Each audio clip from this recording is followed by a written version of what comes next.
Hello, my name is Joshua, and I'll be talking about the Wicker Park neighborhood in the northwest side of Chicago, Illinois. So while Wicker Park is literally what it's called, it's an actual park.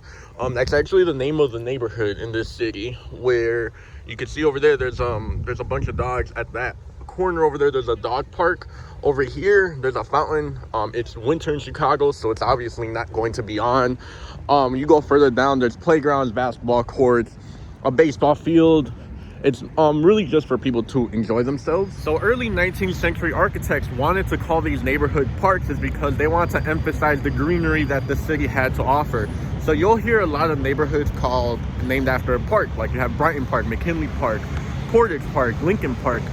And Wicker Park just happens to be one of those neighborhoods that is emphasized a little bit more. It has a lot to do with, and there's actually a lot of rich history within this neighborhood. This neighborhood was developed in the late 19th century as an upscale residential area, which attracted all types of families with spacious homes, and it's not far from downtown Chicago.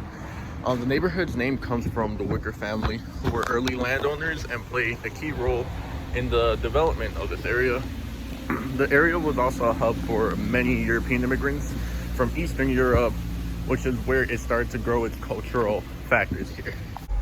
In the mid-20th century, this neighborhood experienced economic decline due to the growing number of gang violence, which became known for also its working class and industry character.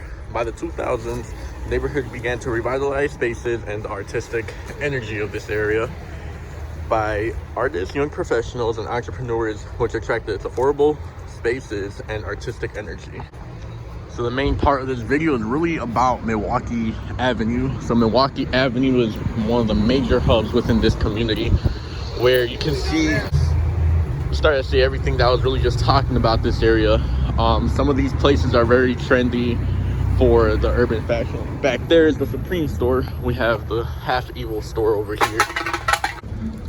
And then just down the street, we're gonna start to see a lot more bouquets, restaurants, bars, just a lot of places that more millennials and Gen Z people would really enjoy while they're here. Architects in the early 1900s would probably have called us a city within a city, because we are in a big city, but we are also in a neighborhood that is not as big as the major hub of Chicago. So it feels like you're in a small city downtown kind of vibe going on over here.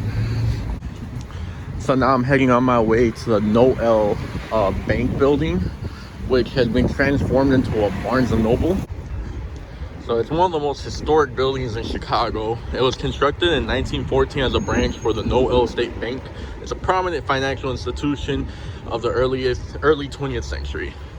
The building is a key example of early 20th century architecture in the city, showcasing elements of classical revival style characterized by symmetrical design and use of columns and piasters.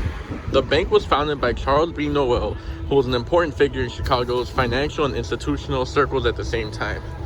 The bank itself was part of a broader economic boom that saw construction of numerous banks and commercial buildings in the city of Chicago, which developed Chicago as a major financial hub. Right here you can see the L station that goes throughout the neighborhood. This is a 6-lane intersection right here. And right over here you can see the former bank that had been turned into a Barnes & Noble. In November of 2002, this building actually became a Chicago landmark to preserve its history. Because of this, the bank went through a various use of ownership and use. Before this Barnes & Noble was here, it was actually a Walgreens, which closed down about a year or two ago. It has different repurposed shapes, and it's just all been commercial uses while being an old bank. So now I'm entering the former bank that got turned into a Barnes & Noble. This is actually my first time coming in here, experiencing this firsthand. When I go through these aisles and this escalator, it doesn't really feel like I'm really looking at anything special. I feel like I'm at a regular Barnes & Noble. Once I look up in the ceiling, you can see all the history, all the storytelling that has been going through. You can see how open this floor is, instead of it just being two completely different floors. Yeah, the second floor just looks very, very, very tiny.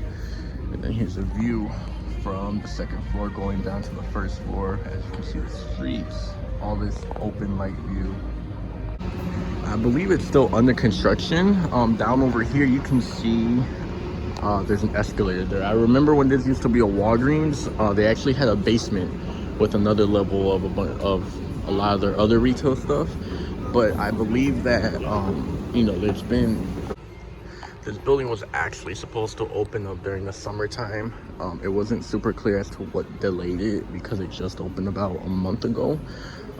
I just believe because of given its history, I just think it's just permits being held back to back. So I believe there should be something coming to be in the basement.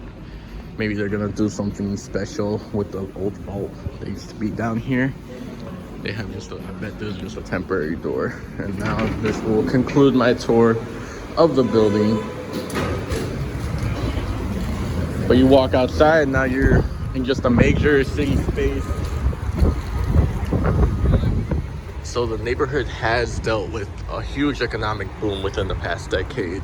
And while you'll still see some properties out here saying for lease or for rent, within the past few years after COVID, many of these businesses have just been filled up. So within the next few years, I'm pretty sure every business will be filled up.